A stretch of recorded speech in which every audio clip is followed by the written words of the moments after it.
வணக்கம் யுவர்ஸ். தமிழ் மாதத்தின் சிறப்புகளை பார்த்து கொண்டிருக்கிறோம். அந்த வரிசையில் மாசி மாத சிறப்புகளை காண்போமா? சூரிய பகவான் கும்பராசியில் சஞ்சரிக்கும் மாதமே மாசி மாதமாகும். இந்த மாதத்திற்குரிய அதிதேவதை மகாவிஷ்ணுவாகும்.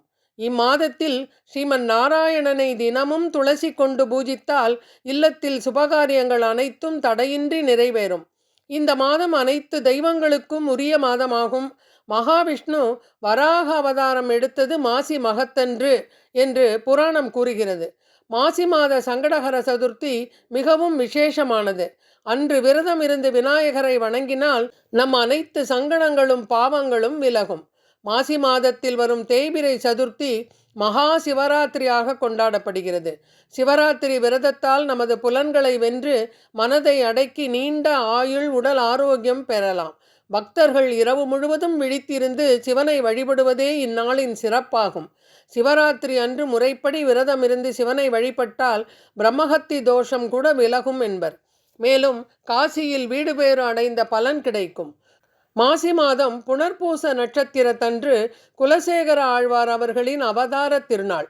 மாசி மாதம் பூச நட்சத்திரமன்று முருகப்பெருமான் சிவபெருமானுக்கு பிரணவ மந்திரத்தை உபதேசம் செய்த நாளாகும். மாசி மாத பௌர்ணமியுடன் மகம் நட்சத்திரம் வரும் நாள் மாசி மகம் என்று அழைக்கப்படும். இந்நாள் இந்துக்களுக்கு மிகவும் முக்கியமான நாளாகும். அன்றுதான் சிவபெருமான் மன்மதனை எரித்தார். இது காமதகன நாள் என்று கொண்டாடப்படுகிறது.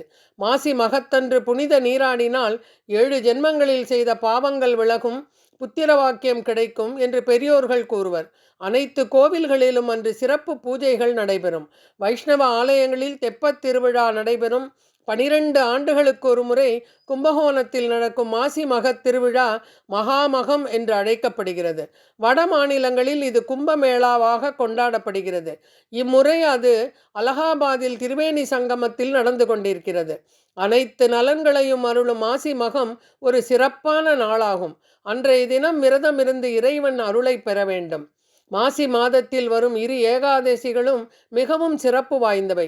இதில் வளர்பிறை ஏகாதசி ஜெய ஏகாதசி எனவும் தேய்பிறை ஏகாதசி விஜய ஏகாதசி எனவும் அழைக்கப்படும். இதில் தேய்பிறையில் வரும் விஜய ஏகாதசி அன்று மகாவிஷ்ணுவை மனதார தியானித்து விரதம் இருந்தால் அதிர்ஷ்டம், வெற்றி, செல்வ வளம் உள்ளிட்ட சகல ஐஸ்வர்யங்களும் கிடைக்கும். இந்த 2 ஏகாதசிகளிலும் விரதம் இருப்பவர்களுக்கு எடுத்த காரியங்கள் அனைத்திலும் வெற்றி கிடைக்கும் என்பது ஐதீகம். இம்மாதம் புதிய கலைகள் கற்கவும் மந்திர உபதேசம் பெறவும் சிறந்த மாதமாகும். எனவேதான் உபநயனங்கள், அதாவது சிறு குழந்தைகளுக்கு பூணூல் போடுவதை இம்மாதத்தில் வைத்துக் கொள்வார்கள். மாசி சரடு பாசி படரும் என்பதற்கேற்ப சுமங்கலி பெண்கள் ஒரு நல்ல நாளில் திருமாங்கல்ய சரடு மாற்றிக்கொள்வார்கள். மாசியும் பங்குனியும் கூடும் நேரத்தில் காரடையான் நோன்பு அனுஷ்டிக்கப்படுகிறது. இது சத்தியவான் சாவித்திரி நோன்பு என்று கூட அழைக்கப்படும். சாவித்திரி சத்தியவானை யமனிடமிருந்து மீட்டதற்காக காட்டில் கிடைத்தவற்றை கொண்டு கார அடை செய்து சத்தியவானை உயிருடன் மீட்டு கொண்டு வந்தாள். கணவரின் தீர்க்க ஆயுளுக்காக பெண்கள் கார அடை செய்து மாசியும் பங்குனியும் கூடும் நேரத்தில் நோன்புச் சரடு கட்டிக்கொள்வார்கள். அப்போது அவர்கள் உருகாத வெண்ணையும் ஓரடையும் போல நானும் என் கணவனும் இணை பிரியாது இருக்க வேண்டும் என்று வேண்டிக் கொள்வார்கள். இவ்வளவு சிறப்பு வாய்ந்த மாசி மாதத்தில் விரதங்களை கடைபிடித்து இறைவனின் பரிபூரண அருளுக்கு அனைவரும் பாத்திரமாவோம். இந்த மாசி மாத சிறப்புகளை நமக்கு எழுதி அளித்தவர் ஸ்ரீமதி அலமேலு ரங்கராஜன் அவர்கள். நன்றி மேம். நன்றி. வணக்கம்.